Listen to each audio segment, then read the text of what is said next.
नमस्कार, मैं हूं अनुराग पांडे और स्वागत करता हूं आप सभी का इन खबर राजस्थान में। देश में होने वाले 5 राज्यों के विधानसभा चुनावों में सभी सियासी दलों ने अपनी पूरी ताकत झोंक दी है। वैसे तो यह ताकत सभी विधानसभा क्षेत्रों में लगाई जा रही है, लेकिन सभी सियासी दलों को अंदाजा है कि इन सेमीफाइनल्स में अगर दलित और आदिवासियों को अपने पक्ष में कर लिया गया तो सत्ता उनके पास ही होगी। जी हां, दरअसल राजनीतिक दलों के पास ऐसा सोचने और इस समुदाय के लोगों को अपने पक्ष में करने के पीछे सबसे बड़ा कारण बीते चुनावों के नतीजे हैं। जी हां, आंकड़े बताते हैं कि 2018 में जिस राज्य में दलित और आदिवासी का बम्पर वोट जिस राजनीतिक दल को मिला, सत्ता की चाबी उसको ही मिली। 2013 के नतीजे इस बात की पुष्टि करते हैं कि यह ट्रेंड सत्ता पाने के लिए बना रहना बेहद आवश्यक है, क्योंकि 2013 में सत्ता पाने वाली भाजपा ने 2018 के चुनाव में मध्य प्रदेश, राजस्थान और छत्तीसगढ़ जैसे राज्यों में इस समुदाय पर अपना अधिकार खो दिया था। सियासी आंकड़े इस बात की पुष्टि करते हैं कि आने वाले 5 राज्यों के विधानसभा चुनाव में अगर दलित और आदिवासी समुदाय को अपने पक्ष में कर लिया गया तो राज्य में सत्ता एक तरह से उसी की हो जाती है।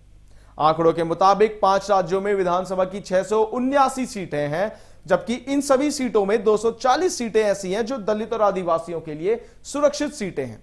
आंकड़ों के मुताबिक 5 राज्यों की तकरीबन ऐसी 35% सीटें आरक्षित कोटे में आती हैं। राजनीतिक विश्लेषज्ञ ब्रिजेश शुक्ला का कहना है कि 2018 के चुनाव में मध्य प्रदेश, छत्तीसगढ़ और राजस्थान में इन सभी सुरक्षित सीटों पर तकरीबन 2/3 कब्जा कांग्रेस ने सत्ता की चाबी पाई थी। यही कारण है कि 2022 के विधानसभा चुनाव में सभी राजनीतिक दलों का पूरा फोकस दलित और आदिवासी पर ही सबसे ज्यादा केंद्रित है, क्योंकि यही सुरक्षित सीटें विधानसभा के चुनाव की दशा और दिशा पूरी तरह से बदल देती है।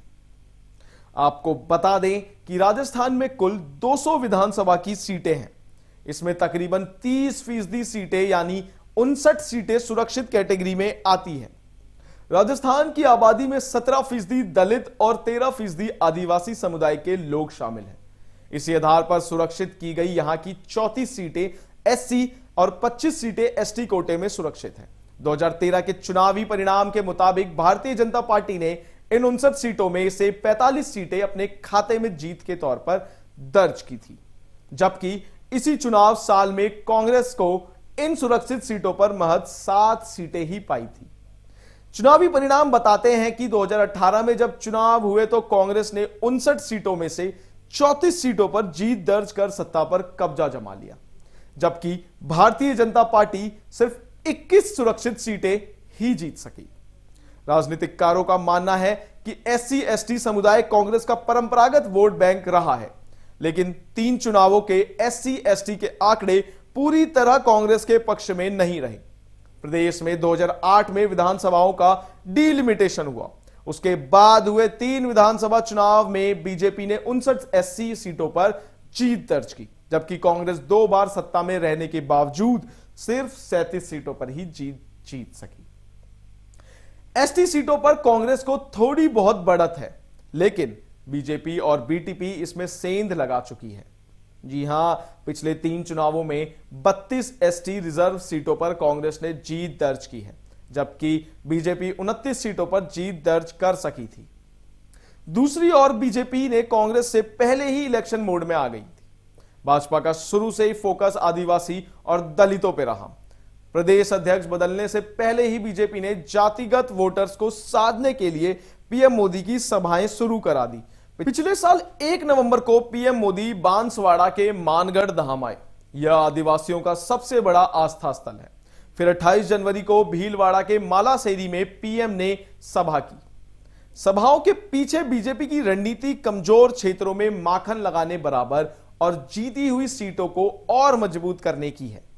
इसी के तहत पीएम मानगढ़ धाम में आदिवासियों के आराध्य गोविंद गुरु को याद किया।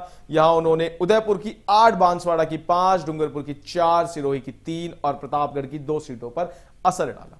इसके बाद गुर्जर के आराध्य स्थल मालासेरी डूंगरी में पीएम मोदी ने भगवान देवनारायण को याद करके गुर्जर समुदाय को साधने की कोशिश की। यहां उन्होंने अजमेर की 8 और भीलवाड़ा जिले की 7 सीटों पर असर डालने की कोशिश की। अगर भाजपा दलितों और आदिवासियों का पक्ष अपने साथ रखती है तो प्रदेश में उनके जीतने के चांसेस बढ़ सकते हैं। इन्हीं तमाम खबरों के लिए बने रहिए हमारे साथ इन खबर राजस्थान पर और चैनल को लाइक, सब्सक्राइब, कमेंट करना ना भूलें।